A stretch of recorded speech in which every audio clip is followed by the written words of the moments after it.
Hello दोस्तों, आपका स्वागत है द स्मार्टप्रेन्योर में। दोस्तों, सबसे बड़ा क्वेश्चन ये है कि बैंक के एग्ज़ाम में, कोई भी एग्ज़ाम में मार्क्स स्कोरिंग हाई कैसे की जाए। ठीक है, सबसे पहला जो क्वेश्चन होता है यही, उसके लिए स्ट्रैटेजी क्या अपनाई जाए, उसके लिए क्या किया जाए। ठीक है, तो बैंक का ही एग्ज़ाम नहीं, बहुत सारे एग्ज़ाम होते हैं जिसके लिए टिप्स काम आती है, ये जो मैं बताने जा रहा हूँ। और उसमें आप अभी जो मैं बेसिकली फोकस कर रहा हूँ, SBI के एग्ज़ाम जो आने वाले हैं, ठीक है, नेक्स्ट मंथ आने वाले हैं, उसके बाद RRB के एग्ज़ाम आएंगे, उसके बाद फिर IBPS क्लर्क के और इन सब के आते जाएंगे। तो दोस्तों, इन सब की सीरीज़ के लिए आपको ये टिप्स बहुत ज़रूरी है, बहुत काम आएंगे।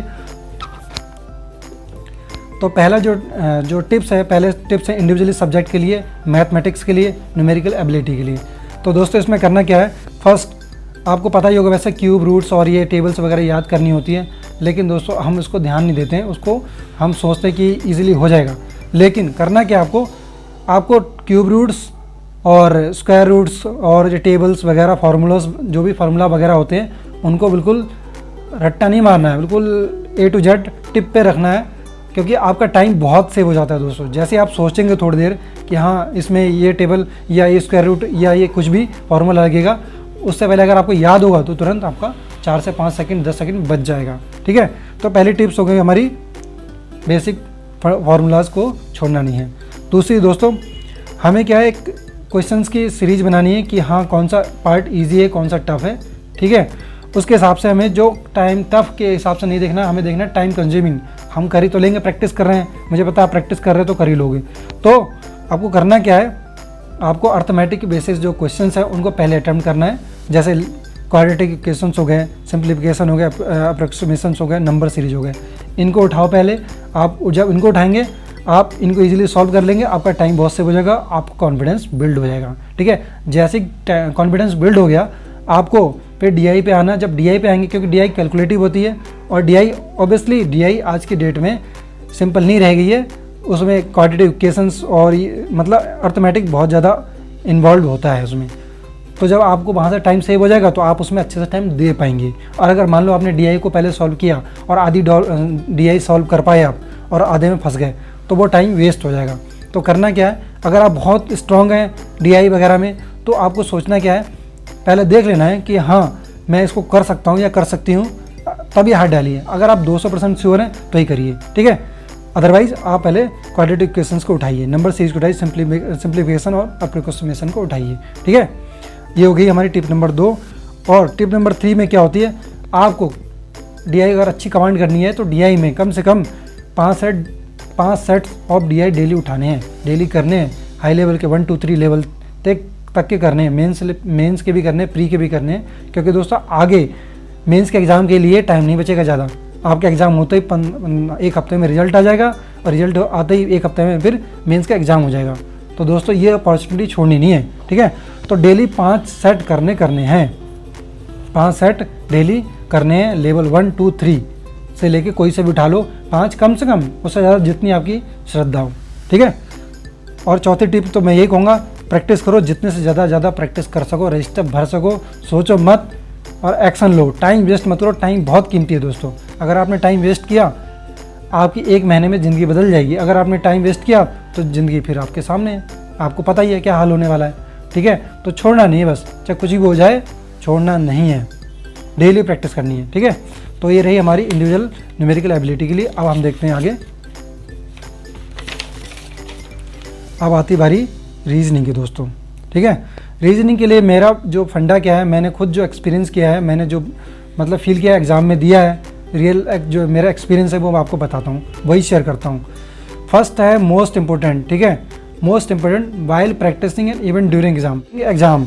ठीक है दोस्तों, तो मैंने इसमें टॉपिक्स डिवाइड कर रखे हैं। ठीक है, ईजी और टाइम कंज्यूमिंग, आपको भी ऐसे ही करना है, ईजी लेवल, टाइम कंज्यूमिंग। मैंने कुछ आपको सामने क्वेश्चंस के जो टाइप, आपको कुछ टॉपिक्स के टाइप्स मैंने बताए हैं, वो मेरा पर्सनल एक्सपीरियंस है, मैं उसके हिसाब से देखता हूँ कि कौन सा मुझे टाइम, जिसमें कम टाइम लगता है। तो आपको भी जैसा लगता है आप भी उसके हिसाब से डिवाइड करिए। पहला जैसा कि सिलोजिज्म, इसमें ज़्यादा टाइम नहीं लगता दोस्तों। ठीक है, आप इसको जब सॉल्व करेंगे, प्रैक्टिस करेंगे तो ये फटाफट होते लग जाएगा। दूसरा है ब्लड रिलेशन। ब्लड रिलेशन में आप जल्दी प्रैक्टिस करते हैं, फटाफट ये क्वेश्चन भी होते हैं, इनइक्वालिटीज़ और डायरेक्शन सेंस और डेटा सफिशिएंसी। तो इस टाइप के क्वेश्चंस होते हैं जो बहुत इजीली हो जाते हैं, तो आप इनमें कम टाइम में ज़्यादा क्वेश्चन अटैम्प्ट कर सकते हैं। टाइम कंज्यूमिंग इसलिए कह रहा हूँ कि टाइम कंज्यूमिंग में क्या लगता है, सीटिंग अरेंजमेंट हो गया, लीनियर सर्कुलर, इनमें टाइम ज़्यादा लगता है।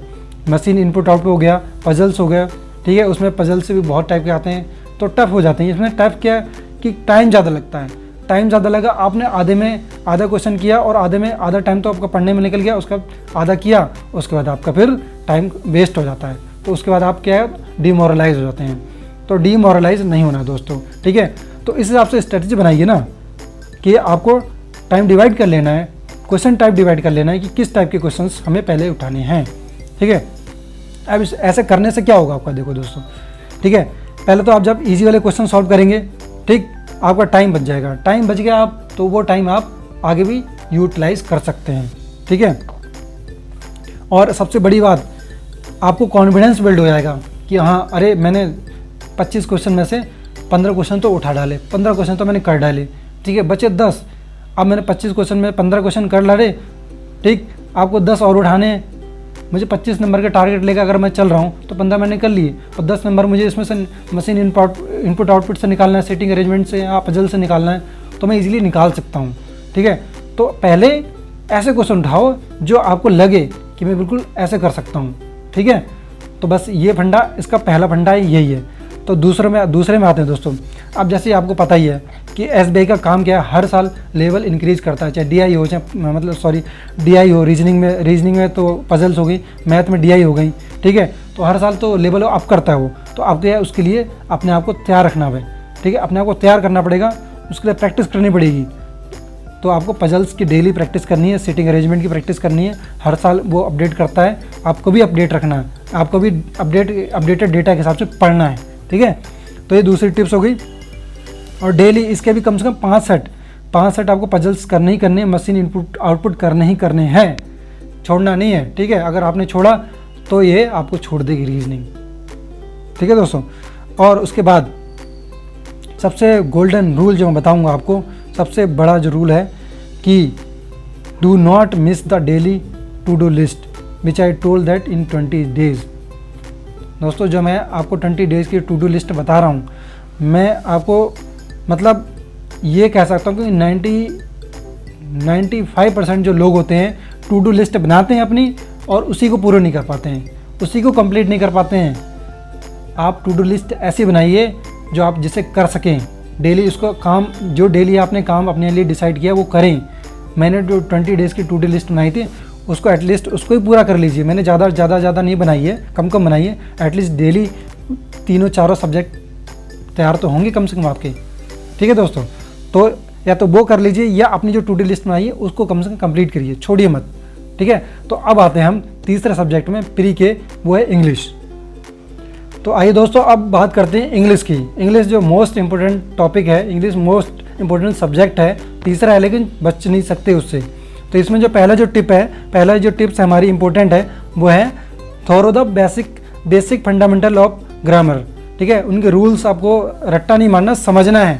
टेंसेस वाइज दोस्तों सारे टीचर्स कहते हैं आरसी की प्रैक्टिस करो, ठीक है, एडिटोरियल पढ़ो और इन सब को करो। सब हर टीचर कहेंगे कि फंडामेंटल भी पढ़िए, तो आपको उसको मिस नहीं करना है। इसकी इंपॉर्टेंस आप जानते हैं, हर जगह पे पैराजम्बल्स हो गए, आपके प्रीपोजिशंस आपके आते हैं, फिलर्स में आते हैं और आपके एरर स्पॉटिंग में आते हैं, ठीक है। तो उनको छोड़ना नहीं है। सेकंड थिंग, आपको आरसी करने के लिए न्यूज़पेपर पढ़ने पड़ेंगे, एडिटोरियल डेली पढ़ने ही पड़ेंगे, ठीक है। आप अगर ये पढ़ते हैं तो आपको फ़ायदा क्या होगा, आपकी वोकैब अच्छी हो जाएगी, ठीक है।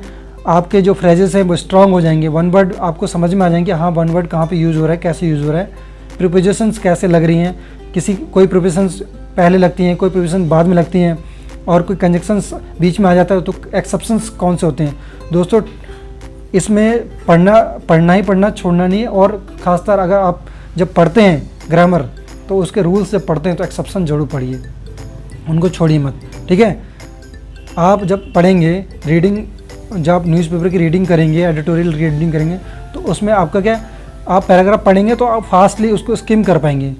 स्किम करेंगे तो ही जल्दी आप टाइम को बचा पाएंगे। दोस्तों पढ़ते समय सॉल्व सब करते हैं, लेकिन जो जल्दी करता है, टाइम पे करता है, गिवन टाइम पे करता है, वो पास हो जाता है, ठीक है। अंतर क्या है फेल और पास में, यही है।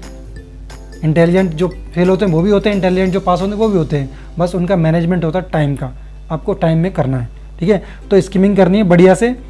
वो बड़ी स्कीमिंग कैसे आएगी, आप जब न्यूज़पेपर डेली पढ़ेंगे, एडिटोरियल डेली पढ़ेंगे तो, ठीक है।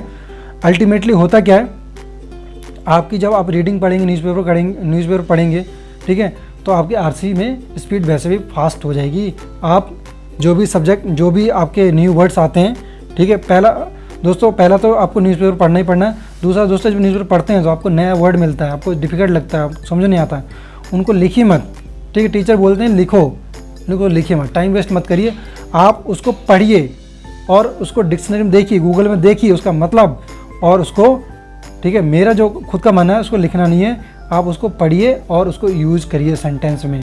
उसी टाइम एक एग्जांपल देखिए, उसके यूसेज देखिए एग्जांपल में, आपको तुरंत याद रहेगा, ठीक है। उसके रिलेटेड उससे कोई स्टोरी बनाइए और उसको याद रहेगा, हमेशा याद रहेगा अगर आपने स्टोरी बना के पढ़ा तो, ठीक है। और ये तो होगी तीसरी, अब आगे चौथे की बारी, ठीक है। दोस्तों जब आप ये पढ़ते हैं, ठीक है, रीडिंग न्यूज़पेपर करते हैं और ये एडिटोरियल वगैरह पढ़ते हैं, तो उसके पीछे एक स्टोरी बनती है, कॉन्टेक्स्ट बनता है, आप उससे समझना स्टार्ट कर देते हैं। कई वर्ड के हमें मतलब समझ नहीं आते हैं, लेकिन हम जब उसको न्यूज़पेपर की रीडिंग करते रहते हैं तो उसका कॉन्टेक्स्ट हमें समझ में आते रहता है, ठीक। वो जब पढ़ते रहोगे तो समझ में आ जाएगा, आप कहोगे, आप समझोगे कि उसको कि ये पैराग्राफ क्या कह रहा है, आप उसका मतलब बता देंगे, समरी बता देंगे, ठीक है। तीसरी चीज़, जब आप पढ़ते हैं न्यूज़पेपर वगैरह तो आपको ये रीडिंग क्या करती है, क्लोज टेस्ट जब करने जाते हैं, क्लोज टेस्ट में बहुत हेल्पफुल होता है। आप हैबिचुअल हो जाते हैं रीडिंग की, तो क्लोज टेस्ट इजीली आप कर पाते हैं, ठीक है। और आप जब जॉइंट्स वाले जो सब्जेक्ट, जो टॉपिक्स, जो सेंटेंस आते हैं ना जॉइंट वाले, आप उनको भी इजीली कर पाते हैं, ठीक है दोस्तों। उसके बाद आते हैं जब आप फिलर्स की प्रैक्टिस करते हैं, ठीक, जब फिलर्स करते हैं तो यहाँ पर आपको जो एरर स्पॉटिंग है वो भी करने हैं, एरर स्पॉटिंग करने, आरसी करने, ये तो छोड़ना ही नहीं है, ठीक। तो ये थे हमारे इंग्लिश के टॉपिक के। और दूसरी चीज़ दोस्तों, अगली जो मैं वीडियो डालने वाला हूँ, अल्टीमेट जो सारे एग्जामों के लिए टिप्स है, ये था हमारा रीजनिंग, इंग्लिश, मैथ, 3 सब्जेक्ट के लिए। बाकी जो अगली जो वीडियो होने वाली है, अल्टीमेट है, जो मेरे खुद के पर्सनल एक्सपीरियंस हैं, अल्टीमेट टिप्स हैं हाई स्कोरिंग के लिए, वो नेक्स्ट वीडियो छोटी वीडियो होगी, लेकिन बिल्कुल मतलब बहुत मैं आपको हाईली रिकमेंड करूँगा उस वीडियो को।